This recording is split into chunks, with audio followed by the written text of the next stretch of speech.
Alam mo, ikaw kahit kailan, ang hina talaga ng sentido komon mo, no? Simple lang. Ilipat mo sa sala yung mga anak mo at dun kami magpapahinga ni Mercy sa kwarto. Gets mo? Pero hindi na bale. Dahil aanga-anga ka, ako na lang ang gagawa. Halika na, Mercy. Nag-aaksaya lang tayo ng oras sa babaeng yan. Bye, Perla. Or kung sino ka man. Now I know kung bakit nagsasawa na sa'yo si Tikboy. Mukha ka kasing hindi naliligo at amoy suka ka na rin yung kwek-kwek na tinda mo.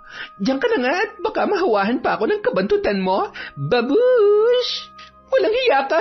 Mga walang hiya kayo. Magpasalamat ka dahil buntis ako at meron akong ginagawa. Kung hindi, nako, baka naibuhos ko na sa pagmumukha mo tong kumukulong mantika. Ha? Mga buwisit! Taon 2002, Samar. Bandang 6:00 ng gabi habang abala si Perla sa pag-aasikaso sa 4 na anak.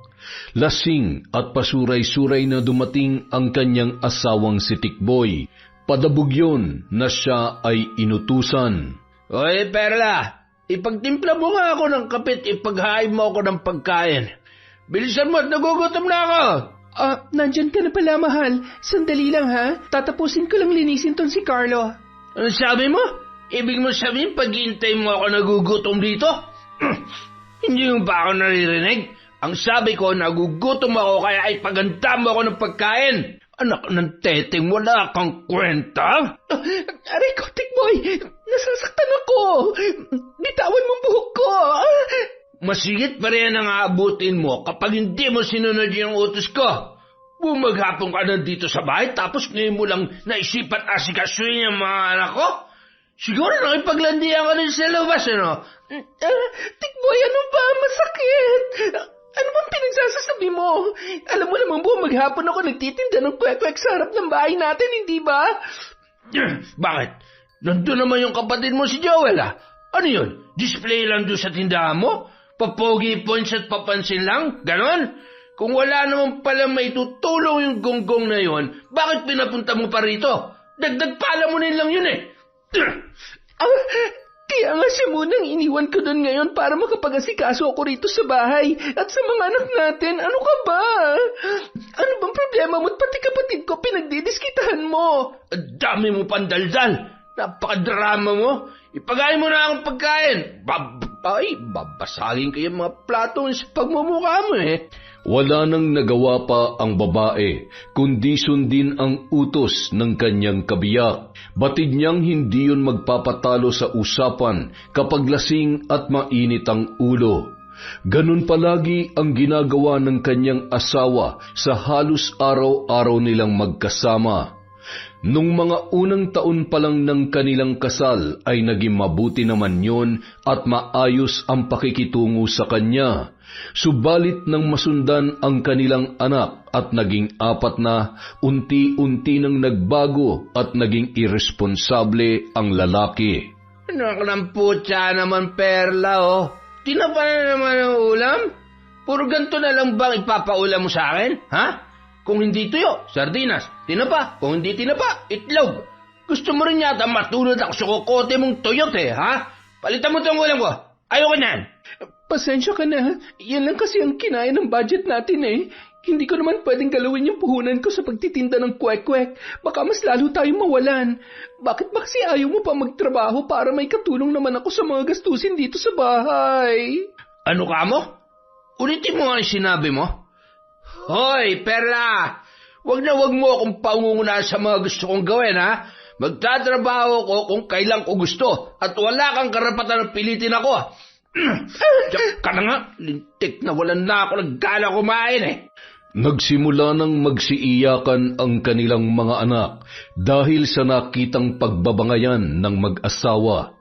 Agad na kinuha ng babae ang 2 roon at kinarga sa magkabilang tagiliran para patahanin. Nasa ganoon silang tagpo nang pumasok sa pinto ang kapatid niyang si Joel. Gulat yon na nagtanong kung ano ang nangyayari. Ate Perla, Kuya Tikboy, ano na naman bang nangyayari dito? Naririnig ko yung iyakan ng mga bata sa labas. Nag-aaway na naman ba kayo? Ayun! Ang magaling na pogi at kunwaring masipag. Oy, bata, Huwag ka nga umastan tagapagtanggol ng ate mo dyan, ha? Ano, feeling hero ka na naman, ganon? Isa ka rin namang inutil at dagdag pa kainin lang dito. Magsama kayo ng ate mong engot! Matapos sabihin ang mga pang-iinsultong yun, padabog na muling lumabas ng bahay si Tikboy at pabagsak na isinara ang pinto habang malakas na humahalakhak at pasipol-sipol pa papalayo ng bahay. Nang sila na lamang ang naroon ay agad na nilapitan ni Joel si Perla at nag-aalala na tinanong ang kanyang ate. Okay ka lang ba, ate? Sigurado sinaktan ka na naman ng hayop na lalaking yun, no? Ate naman kasi, bakit ba hindi mo nalang hiwalayan si Kuya Tikboy? Ilan ng anak nyo tapos ganyan pa rin siya. Mabait lang siya sa'yo kapag kailangan ka niya sa kamay. Pero pag tapos na, asal demonyo na ulit siya. Huwag mo akong alalahanin, Joel. Ayos lang ako. Mahal na mahal ko ang Kuya Tikboy mo at ayaw ko mawala ng ama mga pamangkin mo. Naniniwala ako na isang araw, magbabago pa rin siya. Teka, sinong bantay dun sa tindahan? Iniwan ko muna. Wala namang bumibili kanina eh. Nagulat lang kasi ako at nag-aalala nung marinig ko nag-iiyakan na naman yung mga bata. Akin na nga muna yung si Sabrina. Maraming salamat, Joel, ha. Pasensya ka na rin kasi pati ikaw naiistorbo ko pa para lang samahan kami rito. Huwag mo na lang intindihin yung bayaw mo. Ganun lang yun kapag lasing. Wala namang problema sa akin, ate. Ikaw at kayo ng mga pamangkin ko lang ang inaalala ko. Hanggang kailan ba kasi ganyan si Kuya Tikboy? Kapag 10 o 1 dosena na yung mga anak ninyo? Huwag na nga natin siyang pag-usapan. O siya, sige, akin na ulit yung si Sabrina. Bumalik ka na rin sa tindahan at baka may bumibili na.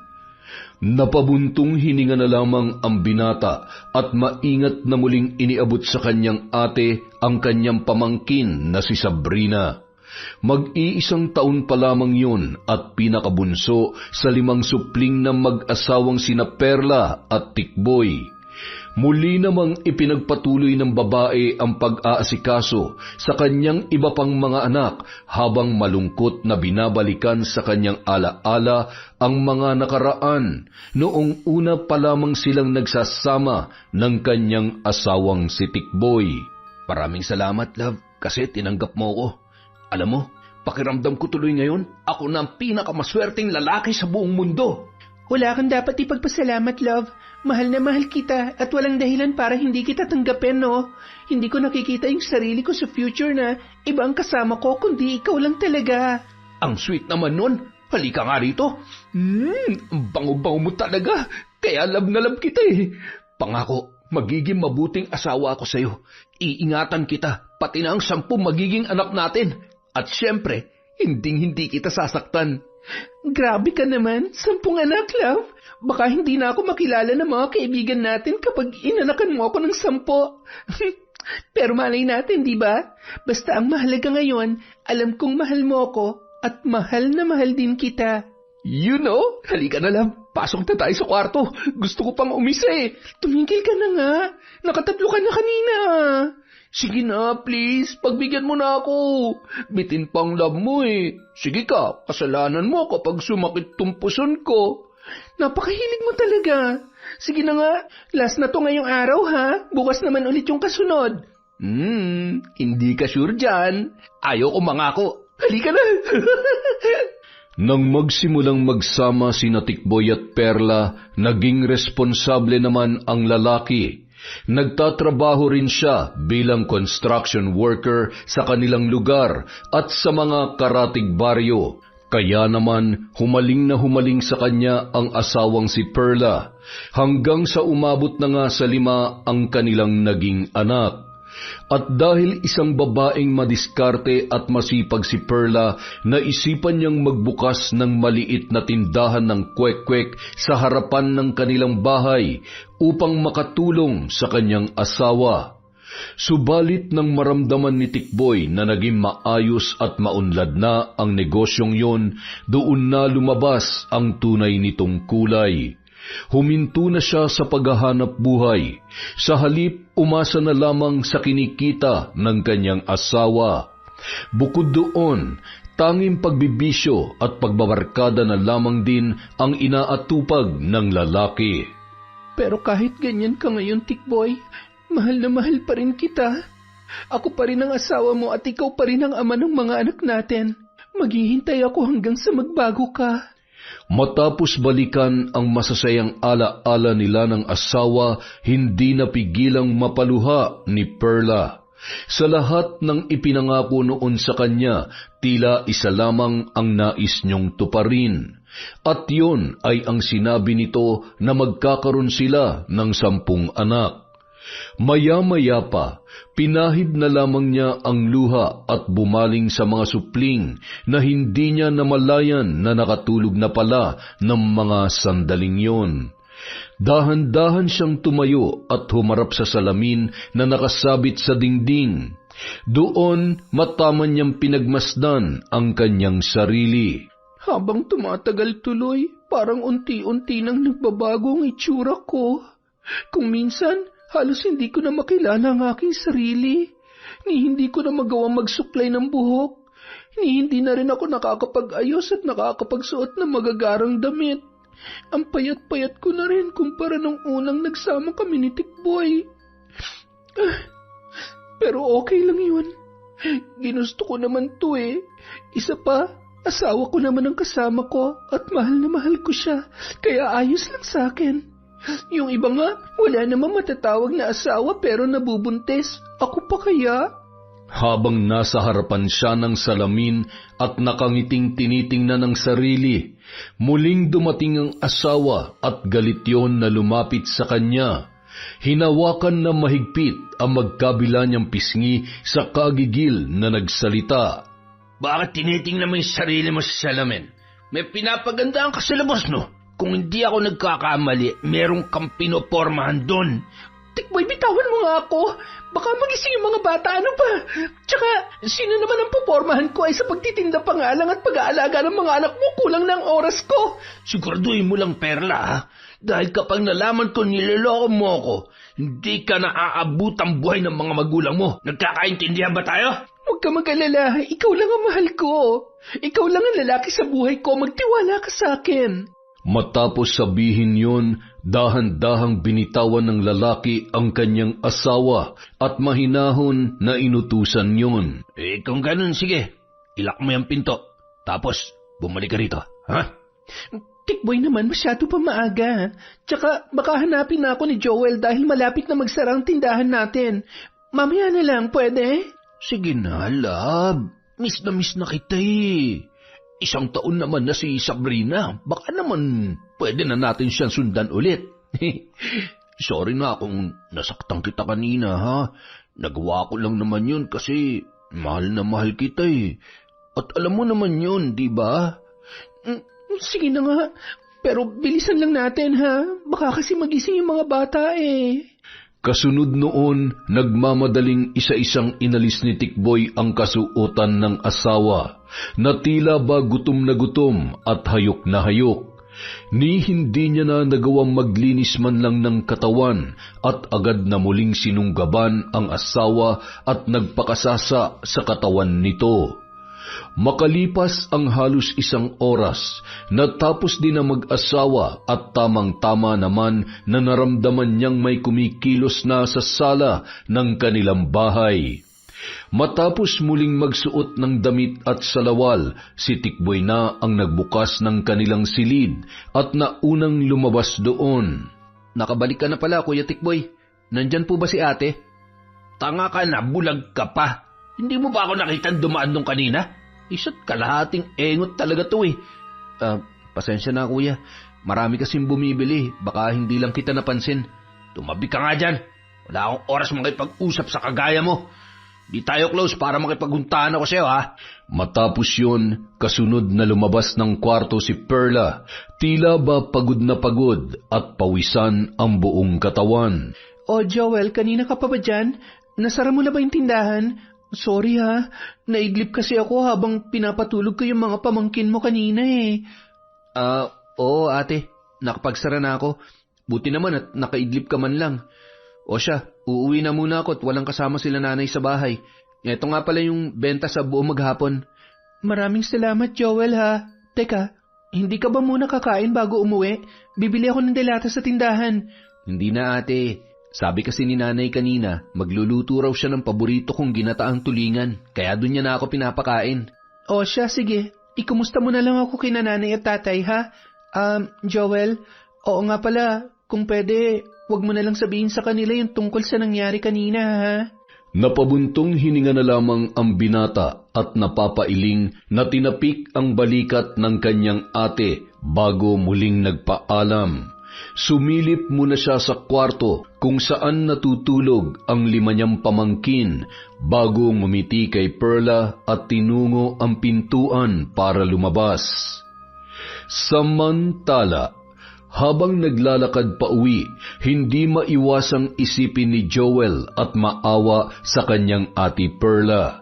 Sa tuwing tinitingnan niya yon at mapagmamasdan ang kabuuan, tila ba hindi siya makapaniwala sa malaking ipinagbago ng katawan at mukha noon.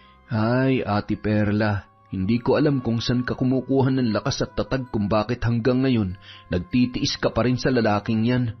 Wala na yung totoong ate ko. Yung dating maganda, makinis, at ang malaprinsesang ate na kilala ko mula pagkabata. Ibang-iba ka na ngayon dahil sa lalaking pinili mo makasama. Samantala, sa bahay ng mga magulang ni na Perla at Joel. Mabuti naman at dumating ka na, anak. Kanina pa nagugutom yung ama mo pero ayaw pang kumain dahil hinihintay ka. Bakit ba ginabi ka na yata ngayon? Sorry po, Nay. Ang dami kasing bumibili ng kwek-kwek kaya hindi kami agad nakapagsara ni ate. Tapos, naiwan pa ako mag-isa ron kanina kasi inasikaso at pinakain pa niya yung mga bata. Bakit yung asawa niya nasaan? Hindi man lang ba tumutulong sa inyo? Bigla ay nagulat si Joel sa tanong na yon ng kanyang ama. Saglit siyang natigilan at hindi alam ang sasabihin. Ngunit agad siyang nakaisip ng dahilan para magsinungaling at pagtakpan ng bayaw na si Tikboy ayon na rin sa pakiusap ng kanyang ate. Nasa trabaho po kasi si Kuya Tikboy. Opo, tama. Nasa trabaho siya kanina kaya kami lang dalawa ni ate ang nandun sa tindahan. Abay, mabuti naman at sa wakas ay may trabaho na rin ang lalaking yon. Aba, ang tagal na niyang tambay at umaasa lang sa maliit na kinikita ng negosyo ng ate mo. Dapat nga mas lalo pa siya magsipag dahil ngayon ay 5 na ang kanilang anak. Kumusta na nga pala yung ate mo ron? Ang mga bata, kumusta na? Bakit hindi man lang ipasyal ng ate mo rito ang mga anak nila nang sa ganun ay mayakap man lamang namin ng nanay mo? Mabuti naman po sila at maayos lang din po si ate. Kinukumusta niya nga rin po kayo at sabi niya, bibisita raw siya rito kapag nagkaroon ng pagkakataon. Habang sinasabi ang mga salitang yun, halos hindi makatingin sa mga magulang ang binata. Batid niya sa sarili na ilan lamang sa mga bagay na ibinalita niya ang totoo at karamihan ay pawang kasinungalingan lamang. Salamat sa Diyos naman kung ganon.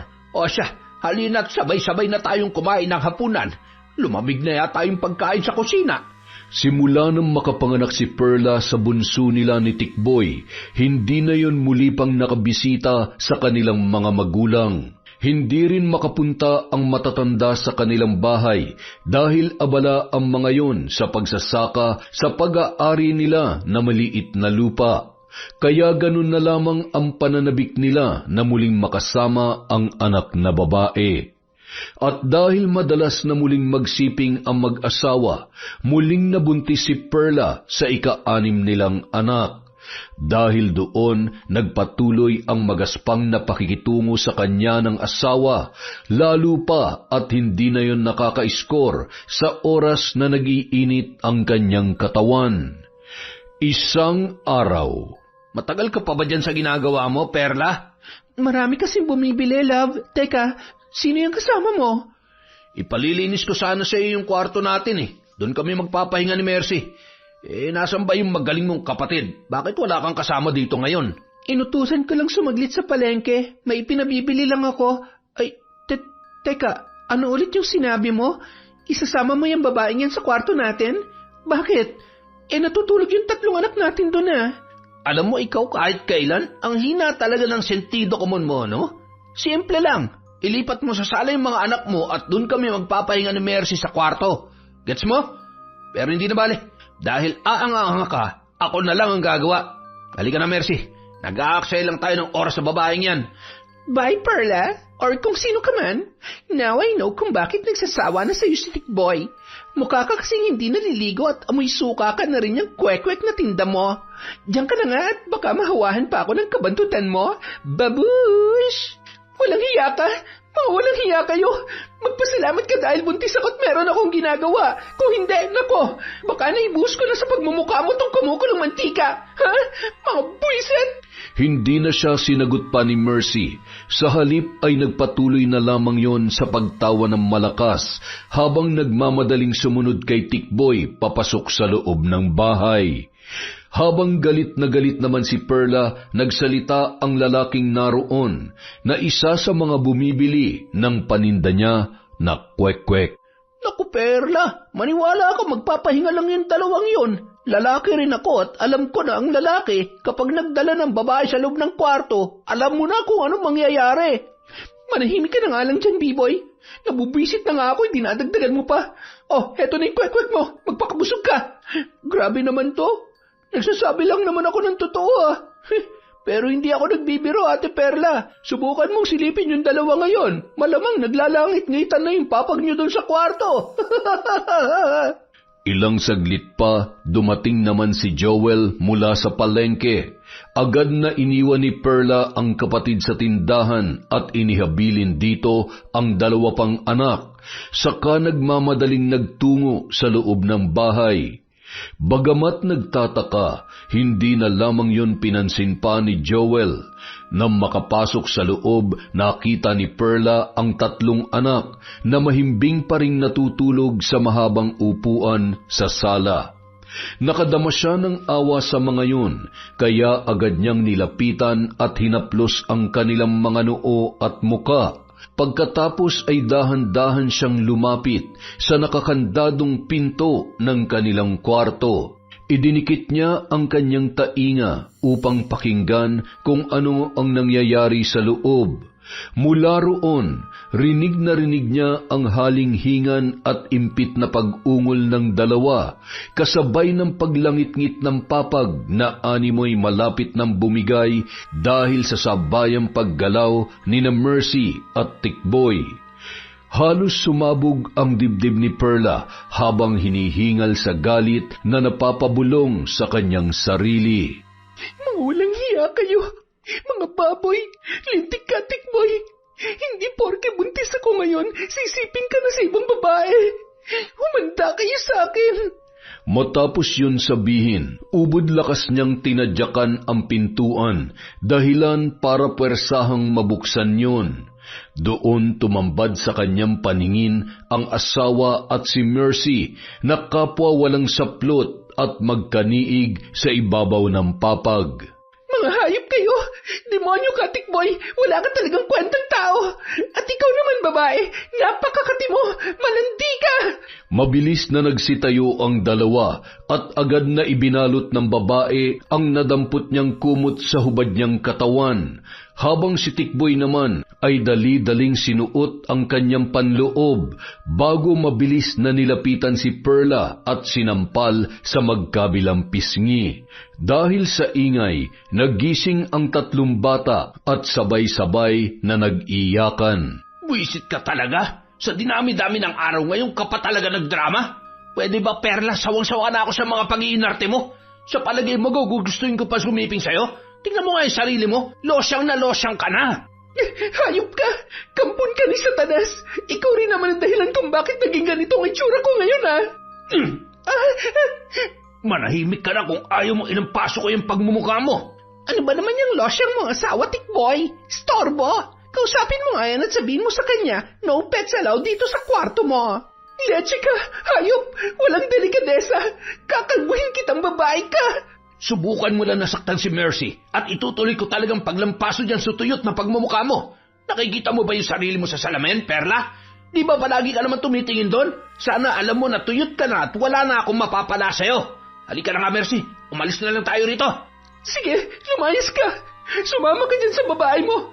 Total, hindi naman ako mahalaga sa'yo. Magpakasarap kayo niyang haniparot na impactan yan. Tamang-tama naman. Nang makalabas ng bahay sina Tikboy at Mercy, siyang pagpasok ni Joel kasama ang 2 bata. Takang-taka pa yun na napahabol ng tingin sa dalawa bago nag-aalalang pumasok sa loob ng bahay. Ano nangyari, ate? Sinaktan ka na naman ba ng lalaking yun? Lintik talaga yun, ah. Hindi, Joel. Hindi niya ako sinaktan. Pero may ibang babae ang Kuya Tikboy mo. Mga leche sila. Sabi ko naman kasi sa'yo, ate. Isumbong na natin kina nanay at tatay yan na maturuan ng leksyon ng asawa mo. Hindi, Joel. Pakiusap, wag mong gagawin yan. Hindi ko kakayanin kapag may nangyari masama kay Tikboy. Kawawa ang mga anak namin. Ayaw ko mawalan sila ng kinikilalang ama. Ama, ate? Anak ng teteng naman, oh. Matatawag bang ama yung damuhong yun? Wala naman siyang silbi dito, eh. Puro sakit ng ulo't pagdurusa lang ang binibigay niya sa'yo. Makinig ka sa akin, Joel. Kapag nalaman nila tatay ang ginagawa ni Tikboy, malalagay sa panganib ang kuya mo. At kapag nangyari yon, mawawala si Tikboy sa amin ng mga pamangkin mo. Gusto mo ba yon? Gusto mo bang lumaki silang 5 na ulila sa ama? Ay, kung bahala, ate. Ang sa akin lang kasi, parang hindi na tama yung ginagawa sa'yo ng asawa mo. Kung tutuusin, hindi na nga siya may tuturing na asawa, eh. Nagdadala na siya ng babae at dito pa talaga sa mismong bahay ninyo. Pinapakita niya pa sa mga anak ninyo yung kalokohan nila ng babae niya. Hindi niya na nire-respeto ang pagkatao mo, ate. Basta bunso, kahit anong mangyari, hindi dapat malaman ni nanay ang tungkol dito. Hindi pwede. Naiintindihan mo ba ako? Sa puntong yun, wala nang nagawa pa ang binata at hindi na lang nagsalita pa. Sa halip, niyakap na lamang niya ang kanyang ate at tumulong para patahanin sa pag-iyak ang kanyang mga pamangkin. Hindi umuwi ng araw na yon si Tikboy at kahit buong magdamag na naghintay si Perla sa kanya ay wala ni anino noon ang dumating. Alalang-alala naman ang babae dahil wala siyang ideya kung nasaan ang kanyang mahal na asawa. Dahil sa labis na antok, nakatulog na lamang si Perla. Kinabukasan, magkatulong sa paghahanda ng mga paninda ang magkapatid at masaya silang nag-uusap nang mabanggit ni Joel sa kanyang ate ang tungkol sa napag-usapan nila ng kanilang mga magulang. Oo nga pala, ate, kinukumusta ka nila nanay. Nagsinungaling na lang ako at sinabi ko na okay ka lang dito at ang mga anak mo. Sinabi ko rin na may trabaho na si Kuya Tikboy. Hindi ko kasi inaasahan na itatanong nila yun sa akin pag uwi ko nung nakaraan, eh. Joel, alam kong masama magsinungaling pero sa ngayon, isipin mo na lang muna na yun lamang ang tanging paraan para manatiling tahimik ang buhay namin ni Tikboy. Sana naman maunawaan mo ko. Hindi ko nga alam, ate, kung tahimik pa bang matatawag yung sitwasyon mo ngayon dyan sa asawa mo. Walang araw na hindi ka binibigyan ng problema at pasakit nun, eh. Magsasalita pa sana ang babae, ngunit nagulat sila sa biglang pagpasok ni Tikboy mula sa pintuan. Mukhang lasing na naman ang lalaki at hindi pa naliligo simula nung umalis kahapon kasama ang kanyang babaeng si Mercy. Ngunit sa pagkakataong yun, hindi siya galit at sa halip ay nakangiti yung sinalubong ng yakap ang mga anak na isa-isa ring naglapitan sa kanya. Kumusta ang mga anak ko? Namiss nyo ba si tatay? Miss na rin kayo ni tatay. Mamaya ako magpapaligo sa inyo, ha? Nagkatinginan ang mag-ate at tila hindi makapaniwala sa kanilang nakikita. Kasunod noon ay lumapit si Tikboy kay Perla habang karga-karga ang bunsong anak na si Sabrina, saka naglambing na parabang walang nagawang anumang kasalanan. Dab, matutulog na muna ako, ha? Magdamag kasi kami nag-inom ng mga barkada ko, eh. Tsaka yung nakita mong babae kahapon, si Mercy, wala yun. Isa lang yun sa mga babaeng patay na patay sa akin. Pero siyempre, ikaw pa rin ang mahal ko at nag-iisang babaeng uuwian ko kahit anong mangyari. Sigurado ko bang wala kayong relasyon ng babaeng yon? Bakit mo siya dinala dito sa bahay? Tapos may nangyari pa sa inyo sa kwarto natin. Anong may nangyari? Porke nakita mo pareho kami nakahubad, may nangyari na kaagad. Masahista yung si Mercy. At yung nakita mo kahapon, syempre hinihilot niya yung likod ko. Ganun lang. Pero maniwala ka, wala nangyari sa amin. Ikaw lang tong masama ang iniisip sa akin eh. Kung minsan nga napapatanong na ako sa sarili ko kung mahal mo pa ba talaga ako. Nang marinig yun, nagkunwaring umubo si Joel para sumingit sa usapan at sinabing lalabas na muna siya para buksan ang tindahan. Tumango naman si Perla sa kapatid, ngunit walang anumang reaksyon si Tikboy na tumingin lamang sa binata. Nang sila na lamang dalawa ang naiwan ay saka palang muling nagsalita ang babae. O sige, hayaan mo na yon. Naniniwala naman ako sa iyo eh. Basta ipangako mo lang na hindi mo na uulitin yon. Alam mo bang palagi kang hinahanap sa akin ng mga anak natin? Ayan nga miss na miss ka na ni Sabrina. Ay, ganun ba, love? O siya, sige na. Kunin mo na muna sa akin tong anak mo at gusto ko na maligo para makapagpahinga. Ang baho-baho ko na eh. Oo nga pala, love. May pera ka ba dyan? Bibili lang sana ako ng bagong sando eh. Nakita mo naman, di ba? Paulit-ulit na lang yung mga sinusot kong damit. Kahit malaki na ang tiyan at kabuwanan na ni Perla, kinarga niya pa rin ang bunsong anak nang ibigay yon sa kanya ng kanyang asawa. Matapos ay dumukot siya sa bulsa para kunin ang kanyang wallet. Pasensya ka na, love, ha? Yan lang talagang extra ko ngayon eh. Mag-grocery pa kasi ako mamaya. Teka, ano nga palang gusto mong kainin? Ipagluluto kita na masarap na ulam. Love, baka naman pwedeng dagdagan mo pa to. Alam mo namang ang tataas na ng bilihin ngayon eh. Tsaka baka kulangin ako sa pamasahe. Gusto mo bang hindi na ako makauwi? Sige ka, baka mapunta ako sa ibang babae. Sus, nonsensya ka pa. O siya, sige na nga. O heto, okay na yan, love, ha? Baka kasi kulangin na yung ipamimili ko mamaya eh. Yun! The best ka talaga, love. Thank you, ha. Ayaw nga pala. Gusto ko, ipagluto mo ko ng nilagang baka. Damihan mo, ha. Inimbita ko kasi si Mercy. Sabi ko, pumunta siya rito mamayang gabi at magiinuman kami. Oh, teka. Baka mag-isip ka na naman ng masama, ha? Magiinuman lang kami, yun lang. Wala nang iba. Isang bote lang, tapos uuwi na rin yun. Napasimangot na lamang si Perla nang marinig ang sinabing yun ng kanyang asawa. Ngunit agad siyang niyakap ni Tikboy at nilambing habang karga pa rin niya ang kanilang anak. Agad na nawala ang kanyang inis dahil sa ginawang yon ng lalaki at muling umiral ang pagmamahal niya para doon.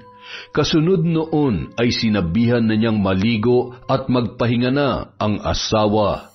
At gaya ng kanyang ipinangako, ipinagluto ni Perla ng nilagang baka si Tikboy.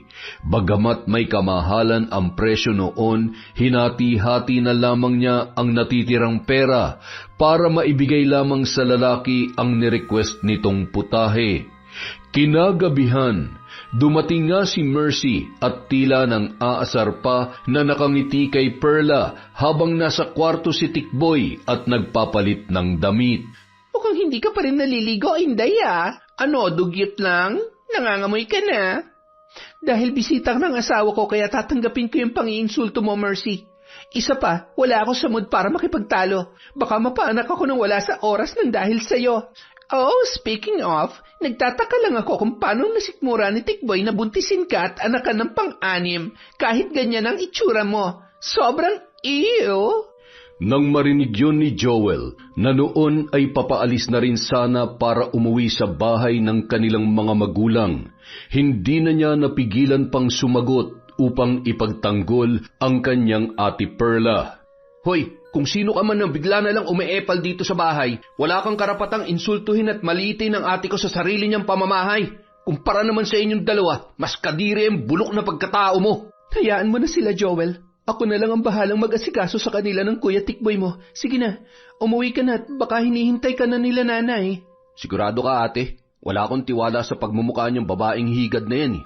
Mukhang hindi gagawa ng mabuti. Alam mo, Pogi, gusto ko lang sabihin sa'yo, just in case na hindi mo pa alam, bakla lang ang sumasali sa usapan ng mga babae. Bakla ka ba, my dear? Huh? Binabalaan kita, umayos ka. Huwag na huwag mong sasaktan ng ate ko. Kapag may nangyaring masama sa sanggol na dinadala niya, sinasabi ko sa'yo, manghihiram ka ng mukha sa aso. Sige na ate, uwi na ako. Ay, grabe nakakatakot naman.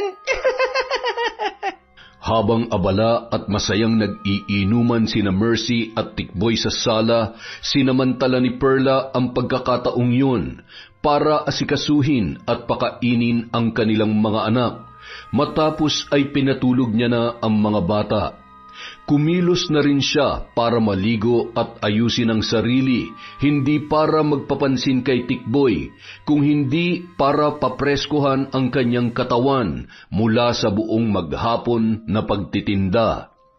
Habang nasa loob siya ng silid at binabantayan ng mga anak na natutulog, ay narinig niyang tinawag ni Mercy ang kanyang pangalan.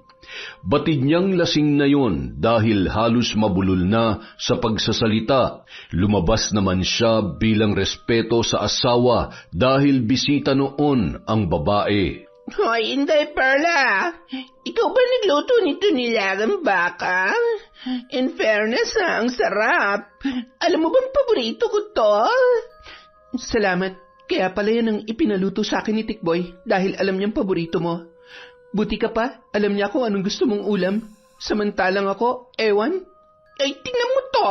Nagdrama ka na kaagad yan. Sinabi ko lang naman ang totoo. Minsan lang ako magsabi ng katotohanan. Kaya pag nagsalita ako ng ganon, maniwala ka na. Psst!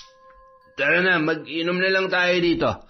Huwag mo nang pinagkakausap yung babaeng yan at wala ka nang mapapala dyan. Kung sa bagay, tama ka naman dyan. Halika na nga, mag-inuman na lang tayo tapos mamaya, alam mo na. Sa sinabing yon ni Mercy, muling nakadama ng kaba at pangamba si Perla.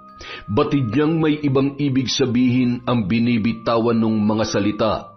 Isa pa, nasaktan din siya sa mga sinabi ng kanyang asawa kaya pinilit niyang hindi matulog ng gabing yon para mabantayan ng dalawa sakaling may gawing milagro ang mga yon. Samantala, sa bahay ng kanilang mga magulang. Alam mo ba, Bening, nagtataka na talaga ako riyan sa anak mong si Perla. Abay, dati-rati, nagagawa pa niyang dumalaw rito sa atin para ipasyal ang mga anak nila. Bakit ngayon hindi na niya magawa kahit minsan lang? Hayaan mo na, dumarami na ang mga anak nila. Ganon talaga kapag pamilyado na. Ikaw naman hindi ka na nasanay. Hindi, Bening. Nararamdaman ko may hindi magandang nangyayari sa anak mo. Marahil ay hindi lamang nagsasabi ng totoo itong si Joel. Yun ang wag na wag sanang mangyayari, Dado. Dahil kung totoo nga yung hinala mo, ako mismong kikilos at makakalaban nila. Kilala mo ako at alam ni Perla ang kaya kong gawin laban sa mga masasamang tao na magtatangkang tarantaduhin tayo. Ay, oo, alam ko naman yan. Bueno, hayaan na nga lang muna natin sila. Matulog na muna tayo at lumalalim na ang gabi. Habang nasa kanyang silid si Joel, rinig na rinig niya ang usapang yun ng kanilang mga magulang. Bahagya siyang nakadama ng kaba sapagkat tila unti-unti nakakahalata na ang nanay at tatay nila tungkol sa totoong nangyayari sa kanyang ate. Dahil doon, napabulong na lamang siya sa kanyang sarili.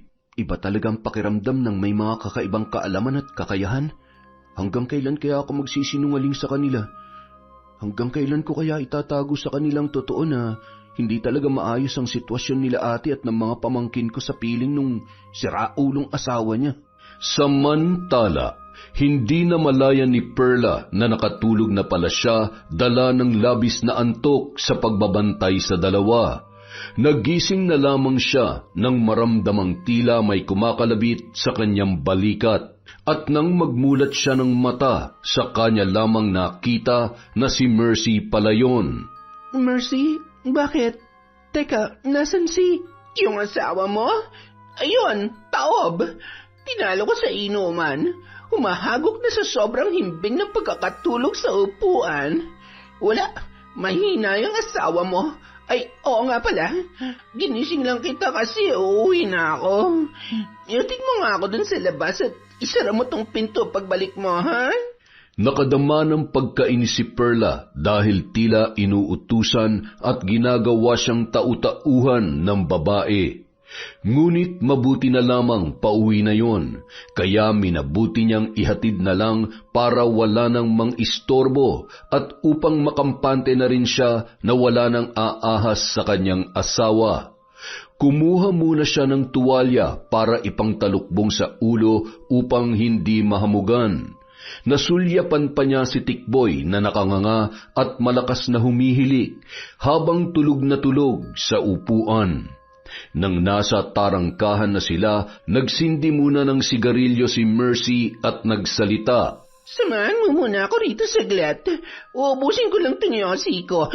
Bakit kasi nagsindi ka pa? Alam mo namang uuwi ka na. Huwag ka masyadong atat na bumalik sa loob ng bahay niyo, Perla. Manlilokong lalaki lang din naman ang madadatnan mo ron. Walang bago. Ha? Anong ibig mong sabihin?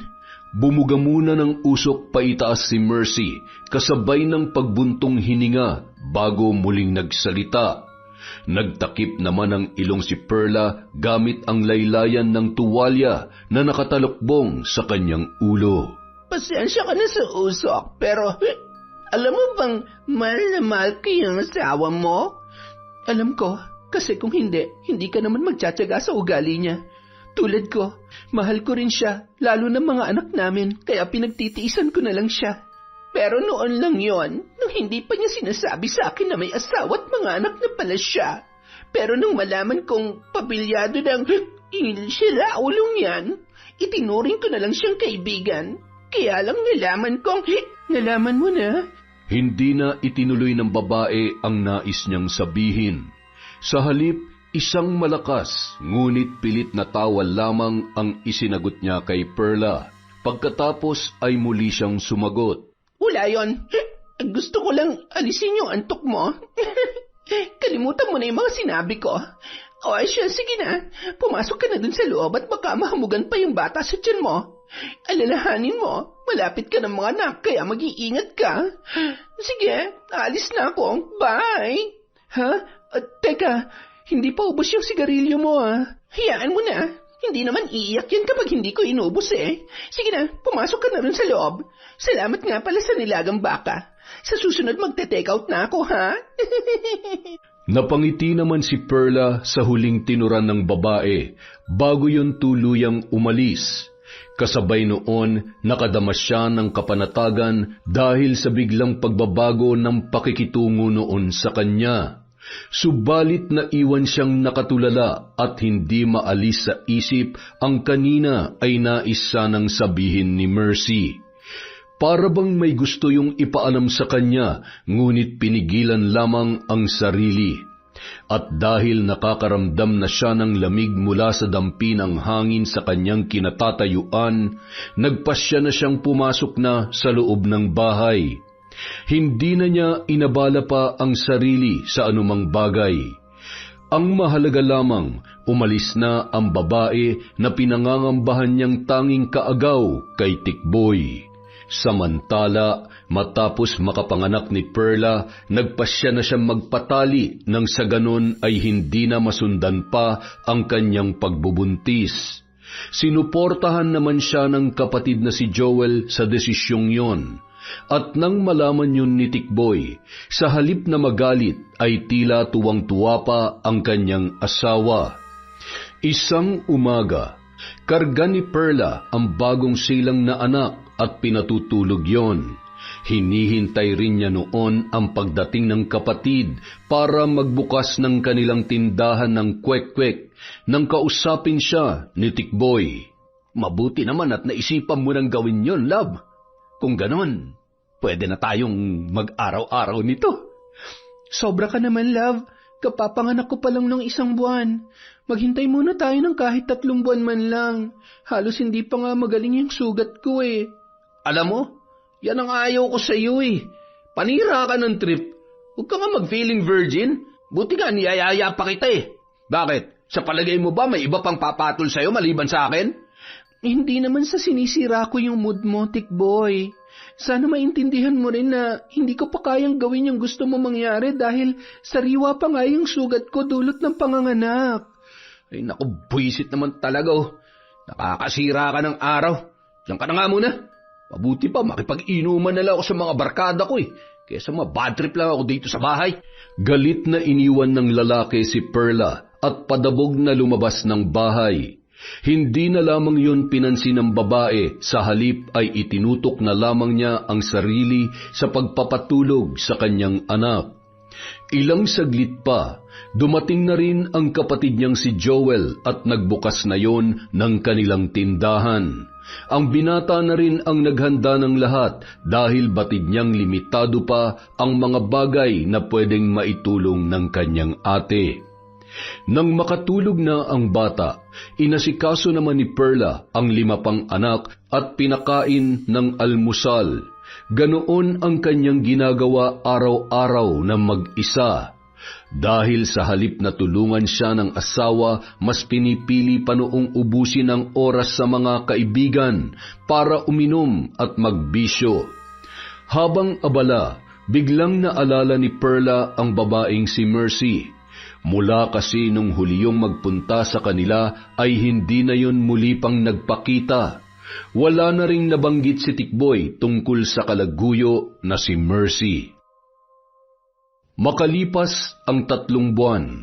Perla, love, nandito na ako. Ang aga nyo yata nagsara ng tindahan. Nakauwi na ba yung mayabang mong kapatid na si Joel? Psst! Huwag kang maingay. Baka magising yung mga bata. Maaga kong pinasara ang tindahan kay Joel. Masama raw kasi ang pakiramdam niya. Pinagpahinga ko na muna. Ayos, taman-tama.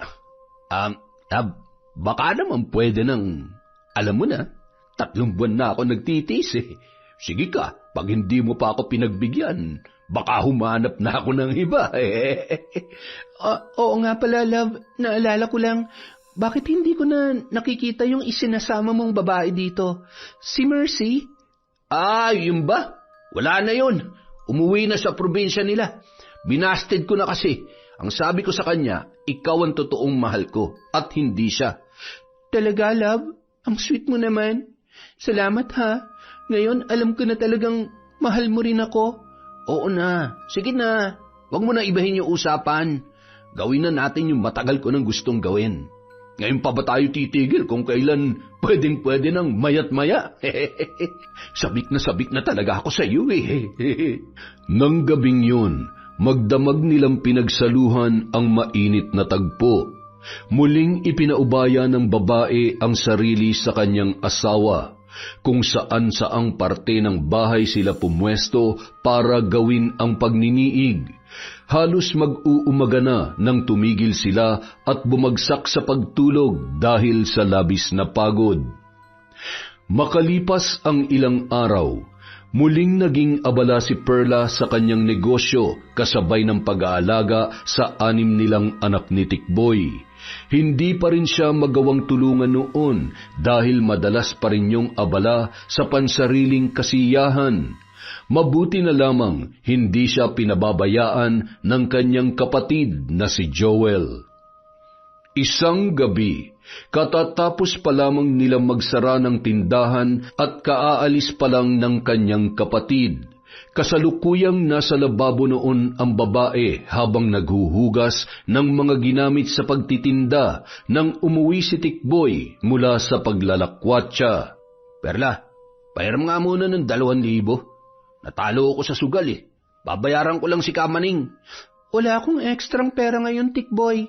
Hindi ko naman pwedeng ipahiram sa iyo yung puhunan ko sa pagtitinda dahil wala akong mautangan para palitan yon. Galit na lumapit sa kanya ang asawa at pabalya siyang iniharap noon saka sinakal sa leeg. Alam mo ikaw, napakadamot mo talaga sa akin. Hinihiram ko lang naman, ibabalik ko rin. Ano bang problema mo? Babayaran? Paano ka makakabayad wala ka namang trabaho? Saan ka kukuha ng ipambabayad? Magnanakaw ka, ganon? Ba't talaga bang inuubos mong pasensya ko, ha, Perla? Parang hindi asawang tingin mo sa akin, ha? Bakit ikaw, Tikboy? Asawa bang trato mo sa akin? Kailan ka ba naging mabuting ama sa mga anak natin? Ganun ha? Itong sa'yo! Akmang susuntukin na sana ng lalaki ang muka ng kanyang asawa, subalit mabilis na nadampot ni Perla ang kutsilyo na naroon sa lababo. Agad niya yung itinutok sa leeg ni Tikboy sa kagalit na nagsalita. Sige, Tikboy, subukan mo akong saktan ulit. Tingnan lang natin kung hindi bumulwak yung dugo mo sa leeg mo. Aba't marunong ka ng lumaban ngayon, ha? Pasalamat ka, wala ako sa mood makipagbalasan sa'yo. Pero huwag ka magpakakampante, Perla. Hindi pa tayo tapos. Pabalya siyang binitawan noon at isinalya sa lababo, saka naghihimutok na umalis. Agad namang nagsilapitan kay Perla ang 5 anak na noon ay umiiyak na rin. Binitawan niya ang hawak na kutsilyo at inilapag yon sa lababo, saka nagngingit-ngit na niyakap ang kanyang mga anak ng sabay-sabay. Pinapasok niya sa kwarto ang mga bata at muli ay napatingin siya sa salamin na noon pa man ay naging saksi na sa unti-unting pagbabago ng kanyang itsura mula nung siya ay dalaga pa hanggang sa nangayayat, natuyot at tila nilaspag na inahing aso. Simula ngayon, hindi mo na ako pwedeng saktan pa. Ang tagal kong nagtiis at tinanggap ang lahat ng kasamaan at hindi makataong pagtrato mo sa akin. Pero ngayon, hindi na ako papayag na gawin mo ulit yun. Nanggigigil na sambit niya habang matamang nakatitig sa sarili niyang refleksyon sa salamin at habang nasa ganoong pag-iisip, isang desisyon ang binuo niya para sa kanyang sarili. Kinabukasan. Uy, Ate Perla, mukhang kakaibang beauty mo ngayon, ha? Bagong gupit at nakaayos ka yata. Tsaka, bagay sa'yo yung floral na duster mo, ha? Parang in love ka na ulit kay Kuya Tikboy, ha? Manahimik ka nga dyan, B-boy. Wala ako sa mood para makipagbiroan, ha? Bakit? Masama na bang magayos ng sarili kahit 6 ng anak ko? Ay, hindi naman sa ganon. Ang totoo nga, parang nakikita ko ulit sa iyo yung dating Ate Perla nung una pa lang kayo nagsasama ni Kuya Tikboy, eh. Dati na ako maganda, B-boy. Diyan ka na nga at baka kanina pa ako hinihintay ni Joel. Mag-isa lang siya dun sa tindahan at walang katulong sa pag-aalaga ng mga anak ko.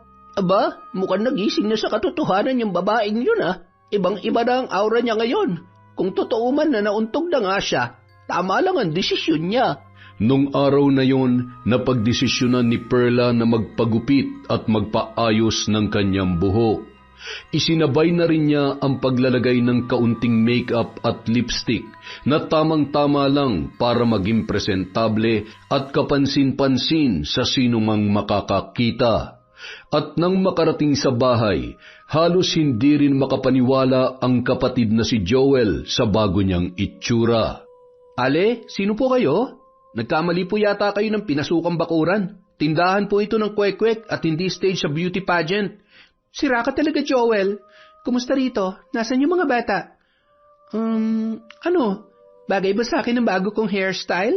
Oo naman, ate. Bagay na bagay sa iyo yung bago mong look. Hindi nga kita nakilala, eh. Parang bumalik na yung dati kong ate. Yung mga bata nga pala, nandun sa loob ng bahay naglalaro. Hay naku, Joel. Kapatid nga kita. Pero salamat naman kung ganon.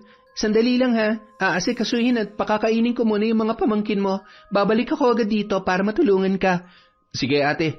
Nako, Chuck, luluwa na naman ang mata ng manyak mong asawa. Teka, nasan nga pala yun? Maglaway siya't manigas. At saka, ewan ko kung nasan yung damuhong yun. Wala na rin akong pakialam sa kanya. Umuwi siya kung uuwi siya. Mas maganda nga kung wag na, eh. O siya, sige. Maiwan na muna kita riyan, ha? Yan ang ate ko. Sa nakitang yon na tila bagong anyo ni Perla, labis na natuwa si Joel. Sa isip niya, mukhang natauhan na ang babae at naunawaan na noon ang halaga ng sarili bilang isang tao. Dahil doon, naisipan niyang muling yayain ang kapatid na bumisita sa bahay ng kanilang mga magulang. Dahil kapag nakita ng mga yon na maayos ang itsura ng kanyang ate, ay iisipin nila na hindi siya nagsisinungaling nang sabihin niya na maayos ang kalagayan ni Perla sa piling ng kanyang asawa. Naisip ko rin yan, Joel. Sige, bukas na bukas din, bibisita tayo kina nanay at tatay. Miss na miss ko na talaga sila, eh. Isasama ko lahat ng mga bata at hindi na muna tayo magtitinda. Pero kailangan pa rin kita rito bukas, ha, para may katulong ako sa mga pamangkin mo. Alam mo naman, 6 yon, baby pa ang isa. Yun! Sige ate, bukas. Maaga pa lang pupunta na ako rito. Teka, Gusto mo bang sabihin ko na mamaya kina nanay at tatay para makapagluto sila ng paborito mong ulam?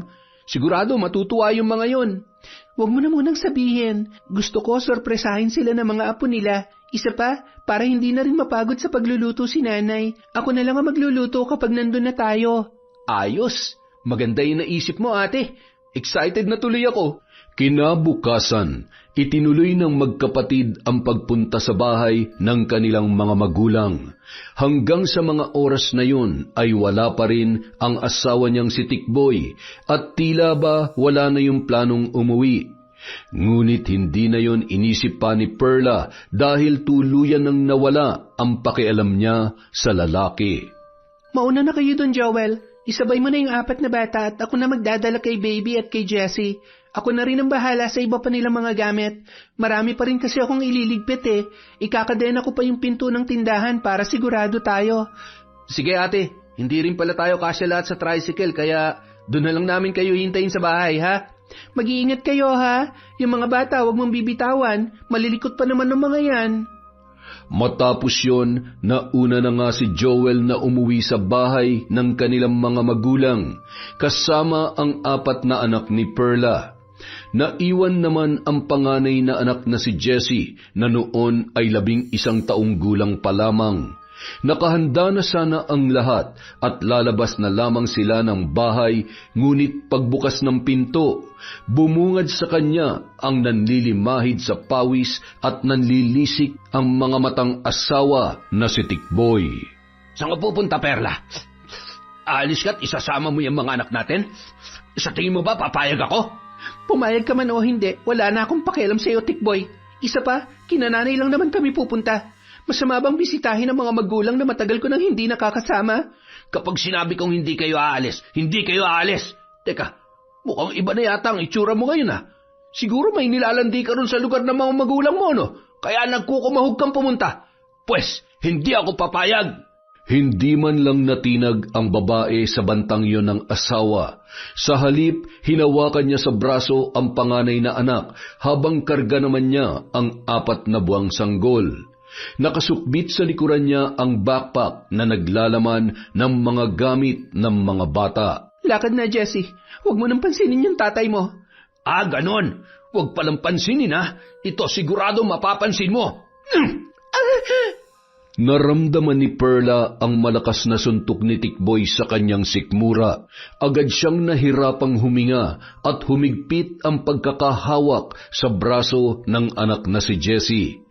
Sa isang kamay ay karga pa rin niya ang sanggol at iniingatang wag yung mabitawan. Napanganga siya sa sakit habang unti-unting nawawala ang lakas at balanse dahil sa suntok na yon ng kanyang asawa. Bago pa siya mawalan ng malay at tuluyang bumagsak sa sahig, tanging malakas na pag-iyak na lamang ni Jessie ang kanyang narinig, bago naramdaman na may kumuha sa sanggol mula sa kanyang braso. Sige na, Mercy. Dalhin mo na yung 2 bata doon sa sinabi ko sa iyong lugar at siguruhin mong itatali mo maigi yan si Jessie ha. Matalinong bata yan. Baka matakasan ka pa. Ikaw naman, Tikboy. Ano bang tingin mo sa akin, tanga? Sige, mauna na kami. Hapon na nang magising si Perla dahil sa iyak ng sanggol na nasa kanyang tabi. Pilit na iminulat niya ang mga mata at naramdaman niyang masakit ang buo niyang katawan. Akmang yayakapin na sana niya ang sanggol, ngunit nagulat siya nang malamang nakatali pala ang 2 niyang kamay at paa sa gilid ng kama. Hindi siya makagalaw kaya nagsimula na siyang mag-hysterical. Nasaan ako? Nasaan ang anak ko si Jessie? Hayop ka, Tikboy! May tao ba rito? Bigla siyang kinabahan nang igala niya ang kanyang paningin. Hindi pamilyar sa kanya ang silid kung saan sila naroroon. Nang bumaling siya sa kabilang panig ay nakita niya sa sofa ang anak na si Jessie na mahimbing na natutulog. Diyos ko, tulungan niyo po kami.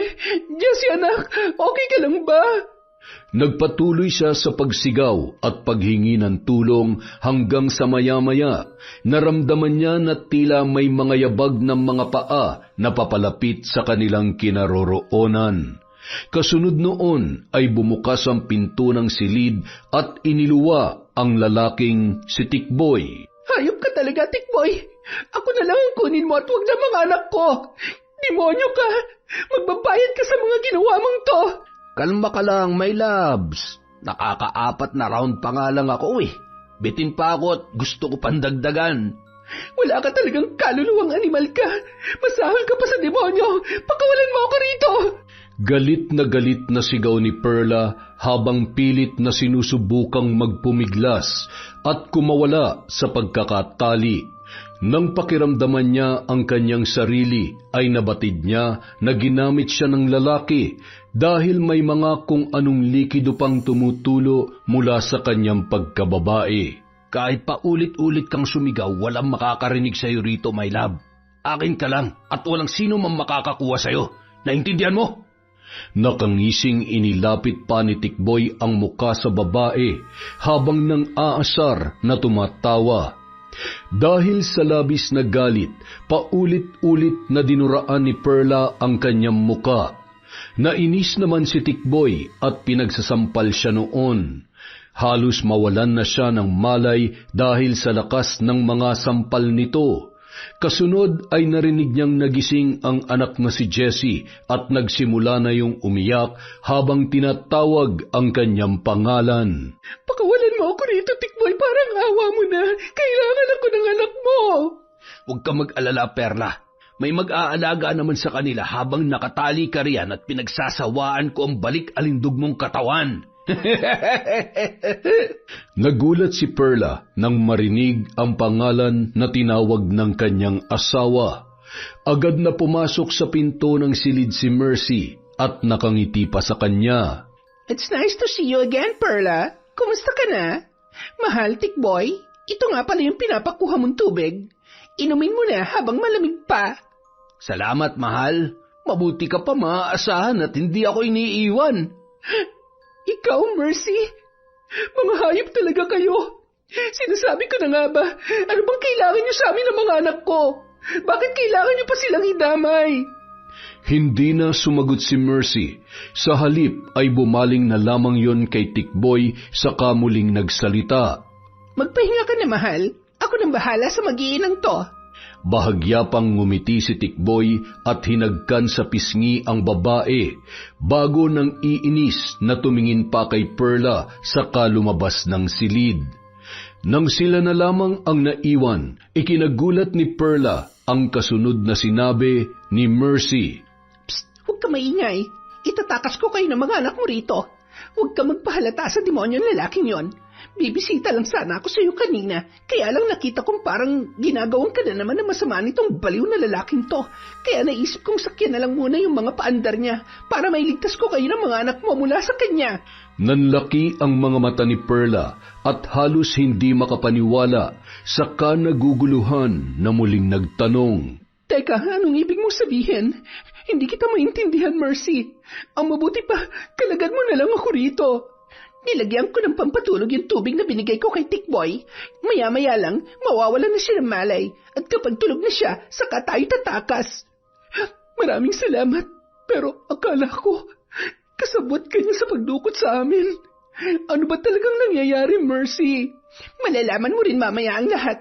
Ang mahalaga ngayon, makatakas tayo at ang mga anak mo. Makalipas ang ilang minuto, sumilip si Mercy sa labas ng silid at nang makitang mahimbing nang natutulog ang lalaki dahil sa inilagay niyang tableta sa ininom noon, agad niyang kinalagan sa pagkakatali si Perla. Ibinigay niya rito ang backpack na naglalaman ng kanilang mga gamit.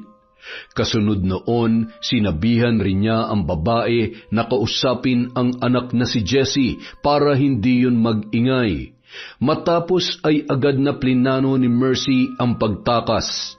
Muling isinukbit ni Perla ang bag sa kanyang likuran. Mauuna akong lumabas, tapos sumunod kayo sa akin.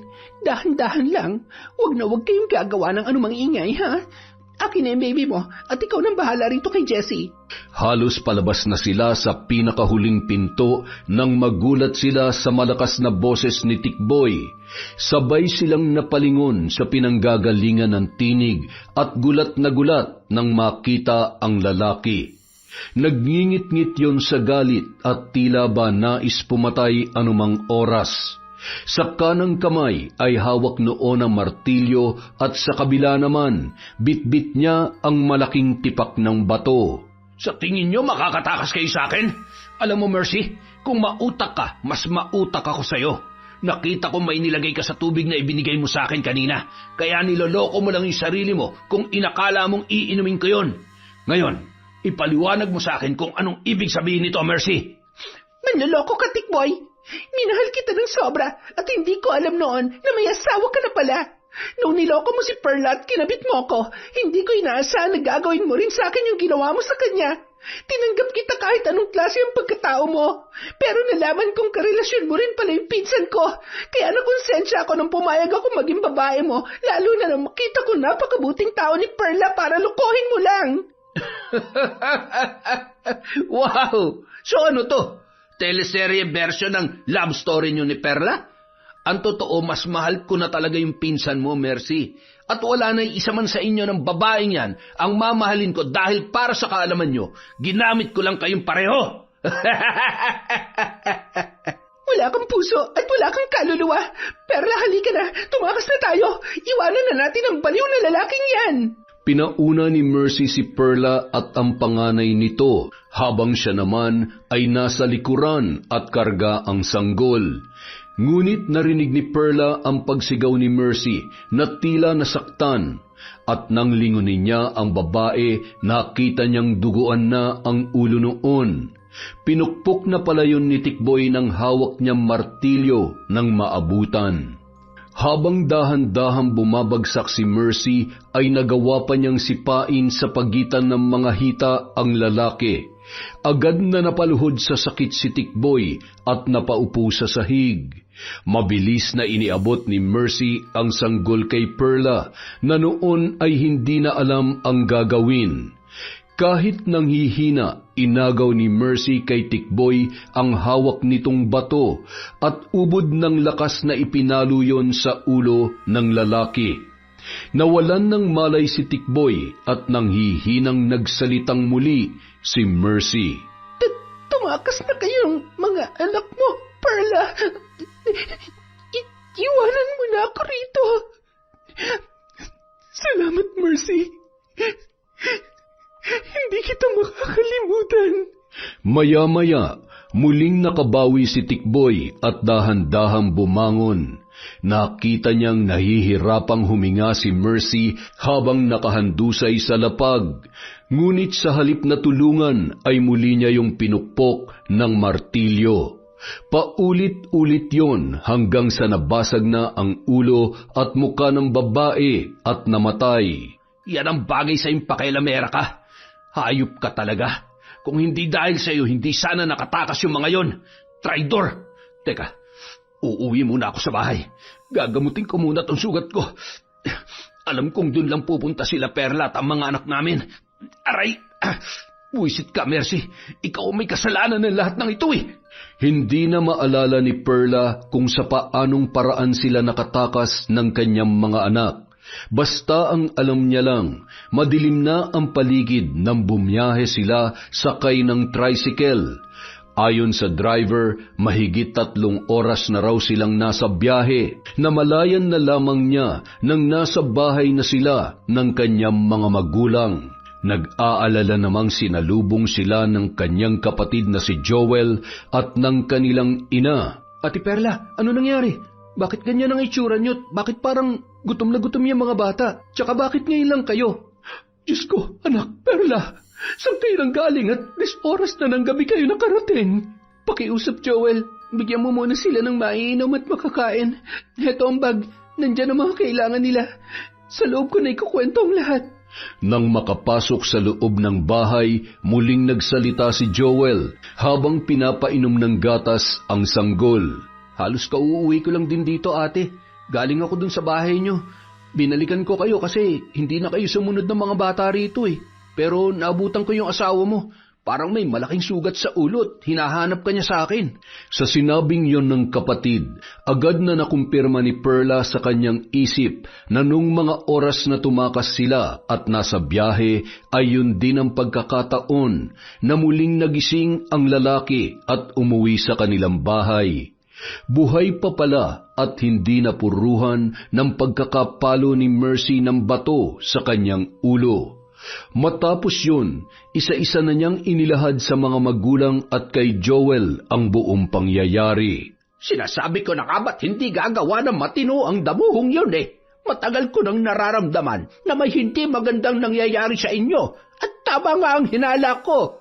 Tay, Nay, sorry po kung hindi ko sinabi agad sa inyo ang totoo ha. Noon ko pa po alam na hindi maayos ang pagsasama nila ate at Kuya Tikboy, pero hindi ko po yun masabi sa inyo. Walang kasalanan si Joel, Nay. Ako ang nagpipigil sa kanya para isumbong sa inyong lahat ng mga nangyayari sa pamilya namin ni Tikboy. Kung ganon, lintik lang ang walang ganti sa demonyong lalaking yon. Patawarin mo ako, Perla, pero hindi ko mapapalampas ang lahat ng ginawa sa iyo ng asawa mo. Kaya ngayon pa lang, simulan mo nang ipagdasal ang kanyang kaluluwa. Ipinauubaya ko na po sa inyong lahat, Nay. Nagsisisi nga ako kung bakit ngayon lang ako natauhan eh. Sana pala noon pa. Tsaka kahit ipagdasal ko yon, wala na rin mangyayari dahil hindi na kayang takpan ng dasal ang lampas ulong mga kasalanan niya. At batid ko pong napatay niya na rin si Mercy sa mga oras na ito. Mercy? Sino naman yung Mercy na yan? Nang maalala ang babae ay hindi na maiwasang maluha ni Perla. Malaki ang naging bahagi noon sa pagtakas nila ng kanyang mga anak, kahit pa akala niya nung una na yun ang pinakamatindi niyang kaagaw kay Tikboy. Ngunit huli na nang malaman niyang isa lamang rin palang kasangkapan at biktima si Mercy ng panloloko ng magaling niyang asawa. Maging ang tungkol doon ay sinabi rin niya sa kanyang mga magulang, dahilan para kumilos na ang kanyang ina upang isagawa ang itim na karunungan sa pambabarang. Matulog na kayo. Ako nang bahala sa lalaking yon. Ito ang tamang oras at pagkakataon para makipagkasundo sa mga nilalang ng dilim at makakaasa ka, anak, Perla, na makakamit mo ang kalayaan mula sa kanya. Matapos sabihin yun, pumasok na sa kanilang silid ang kanyang ina at isinarado ang pintuan. Habang nasa sala silang lahat at naghihintay ng kasunod na mangyayari, nakikiramdam sila sa mga magaganap. Batid nilang magsisimula ng gumawa ng ritual ang kanilang nanay, Bening. Samantala, sa loob ng kwarto, kinuha ng matandang babae ang isang kwadradong tila banig na nakabalumbon at may nakataling abaka at isa-isang inilabas ang mga laman noon. Una niyang binuklat ang maliit na kulay itim na aklat na naglalaman ng mga orasyon at dasal. Kasunod ay kinuha niya ang lumang kandila at sinindihan gamit ang itim na posporo na doon lamang din niya kinuha. Kasunod, hinawakan niya ang manikang tila gawa sa lumang retaso na may muka na pinagtagpi-tagpi. Pinatakan niya ng kandila ang mata ng manika habang humahalakhak at pinagpapatuloy ang kanyang ginagawa. Nang hindi pa nasiyahan, kinuha niya ang isang may takip na botelya at binulungan. Matapos, inalis niya ang takip noon at mula roon, nagsiliparan ang mga putakti, anay at uod na tila ba noon lang nakalabas sa loob ng mahabang panahon. Kung pagdurusa ang itinulot mo kay Perla, yun din ang ipamamalas ko sa iyo, Tikboy. Sa pamamagitan ng mga insektong ito at ritual ng kadiliman, ang pinakahuling hininga mo ang siyang magiging pambayad sa lahat ng mga kasamaang ginawa mo. Samantala, habang nag-iisa lamang si Tikboy sa kanilang bahay, ano ba to nararamdaman ko? Bakit parang Napakainit ng loob ng katawan ko. Sobrang init. Hindi ako makatulog. Teka, bakit parang wala akong makita? Puro itim lang ang nakikita ng mga mata ko. Ano nangyayari sa akin? Sinubukan niyang humakbang para abutin ang gasera na nasa lamesa upang sindihan, ngunit hindi niya yun nagawa dahil naramdaman niya ang mga tila maliit na bagay na nagkikislot-kislot at naglalabasan mula sa sugat niya sa ulo na pinalo ni Mercy. At nang kapain niya yon, bigla siyang nakaramdam ng takot at napatanong sa kanyang sarili. Ano to? Bakit may mga uod na lumalabas sa sugat ko? At bakit parang ang liliksi ng mga kilos nila?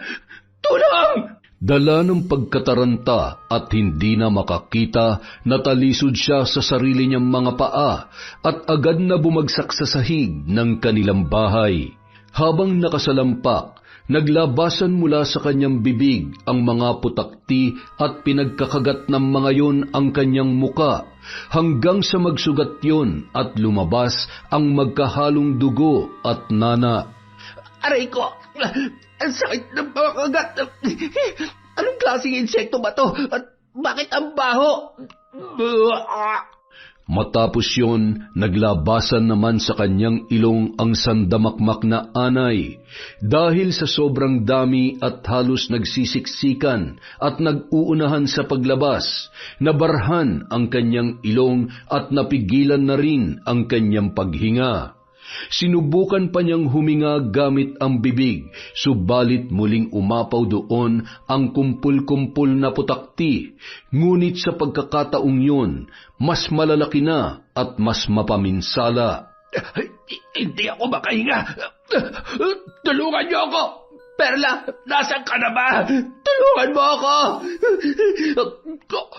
Tulong! Yun na ang pinakahuling sigaw na narinig mula sa lalaki, bago pa siya lubusang malagutan ng hininga. Dilat ang mga mata at nakabuka ang bibig na nakatihaya sa sahig habang nakalabas ang mahabang dila. Naglabasan din ang malalaking ugat niya sa leeg na tila ba may pilit na humuhugot.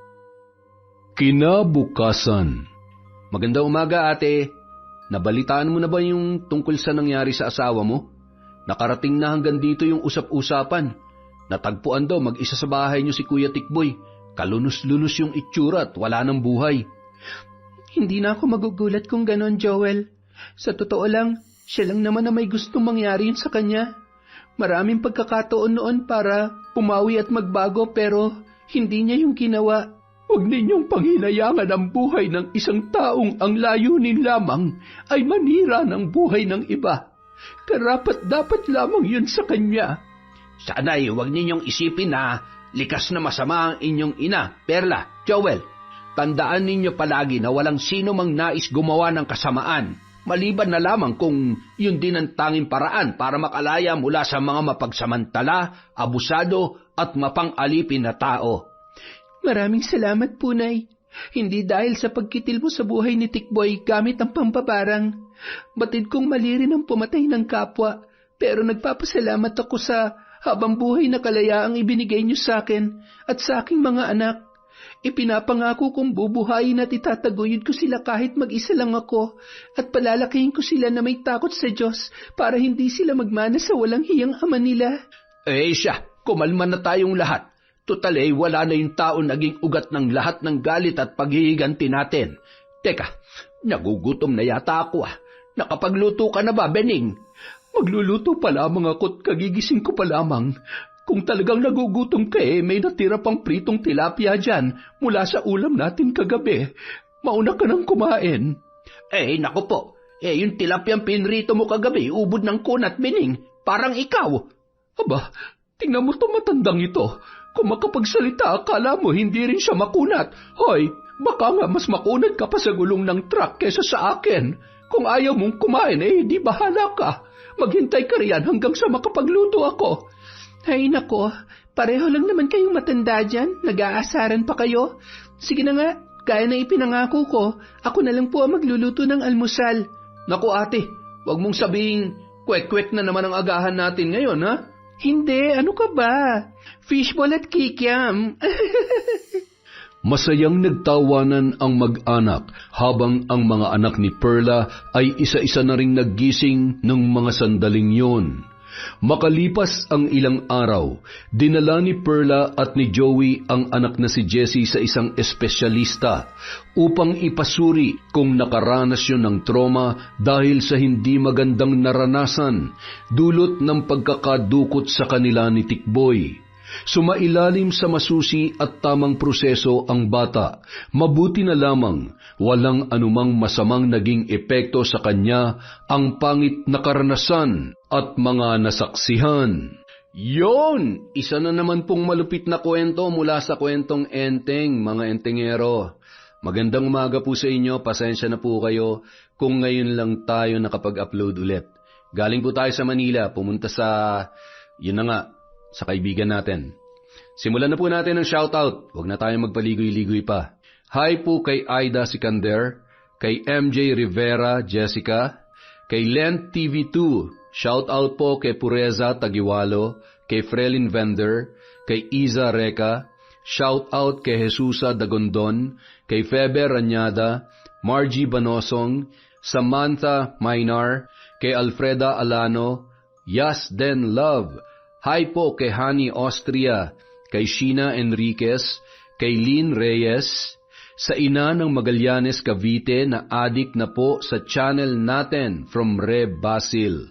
Banjola family, Fatima Pasahe, from Sheila Banjola. Hi po sa Dordas family from Patrick Dordas. Shout out kay Billy Ray, Jenny May, at Ray Buendia from Lucy Buendia. Hi po kay John Chris. Hello kay Raven Baloro, Isabel Leite, Neil John Solano, kay John Michael Eghug, kay Violeta Atole, Michelle Enghug, ng Miles Eatery from Nanette Rosal. Hi po kay Red Gaspar, kay Cataleja Soto, kay Belen Malbas, kay Edgardo Fontanilla, shout out kay Thelma Carasawa, kay Jelin Sapra, Chris Alcantara, kay Celia Tolentino, Ana Lisa Chico Diga from Consolacion Alvarez. Hi po kay Albert Valderrama, Maria Lorely Punsalan, Chris Gel Mamado, Gawaran Reyes Family, Vibora Tattoo. Happy birthday po kay Miko from Lea Gawaran. Hi po kay Connie Cruz, kay Lea Tan, kay Marilyn Orchid, kay Lady Dam, kay Merly Amistad, Yumul Hilda. Shout out po kay Lady Sparrow Taurus, kay Jeffrey Zabala, kay Tessie Reyes, kay LJ Ann, Flory Jade, Ate Ems, Team High Speed, at kay Boss Sherry May of Memory Avenue, Jensan. Hi po kay Regan Machico, sa Buendia del Rosario, Paraton, Lampasam Family from Lucy Buendia. Hi po kay Mercy Aniñon, kay Elizabeth Dungka, kay Jerilyn Byron, kay Gemma de Ocampo of Jeddah. Hi po sa mananahi ng Pandi Bulacan, LJ Melano, Tibong, Borbor, Ilong from Darwin Mercado. Hi po sa Galedo family from Babes, kay Lady Dam, Maria Consuelo Benitez, Marcos Balingasa at Romela Terrado. Hi po kay Alesna Roda, kay Jessica Sobremonte, kay Rosemary Casonete. Shout out kay Vicky Abut, kay Salvacion Roldan, Milrose Galvez, Roberto Anadia. Iba raw si Mare, boss eh. Hi po kay Margie Adayo, kay Merideth Jurila, sa babaeng mandirigma, kay Bret Hart, kay Chodoro Pagaling. Hi po kay Jonah Lopez Pachancilla, kay Rose Potato 19, kay Roslyn Jimenez, kay Analie Untayaw, kay Jenaya Dagison, Marilyn Ilagan from Oman. Hi kay Ramil Fariolin, kay Medelina, kay Mea Espiritu, kay Des Limbo, kay Raimundo Gatmen from Milan, Italy. Shout out kay Glyza Pal, kay Yolanda Lopez, Luella de la Peña, Cristina Peru, Josephine Marcaida, Monica Nieves, Heidi Ramos Saison Huntilla of Mexico, Pampanga, kay Ofelia Comaling, kay Lydia Lopez, kay Marian Laborte, kay Leona Taytay, Angelina Ignacio, kay Cercado, kay Amy Bug, kay Robert Crimen, at kay Michelle Garcia. Para po sa mga hindi nabanggit, marami pa po tayong susunod na videos. Bukas po ulit meron tayo. Maraming salamat po sa walang sawang pagsuporta sa Kwentong Enteng.